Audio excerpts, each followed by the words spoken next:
Bismillahirrahmanirrahim. Allah talam insanga жақшылықтарды беріп, мүмкіншіліктерді бергенде, адам кейде қанткенде мен Алла Талаға жақындасам екен, қанткенде мен өзімнің рухани жағымы, мамилеме Алла Тала менен оңдосам екен деп, издеп ар түрдүү жакшы иштерди кылып калат. Бирок бир ушул нерсеге көңүл бурбай калат экенбиз. Биз бул бир туугандардын арасындагы мамиле.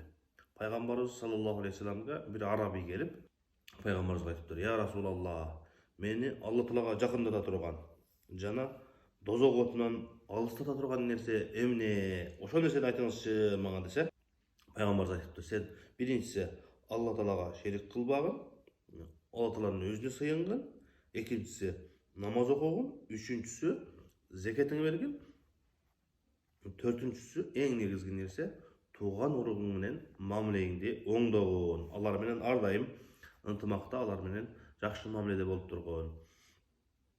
Алла Тала сени дозоктон алыстатып, бейишке жакындатат" деп айткан экен. Ошондуктан кимде ким Алла Талага жакындагысы келсе, анда тууган уругу менен мамилесин жакшы кылсын. Эжеси, карындашы, атасынын бир туугандары, апасынын бир туугандары, ушинтип өзүнө жакын туугандардын катары менен кете берет. Алла Таалам баарыбызды туугандарыбыз менен жакшы мамиледе болгонду насип кылсын.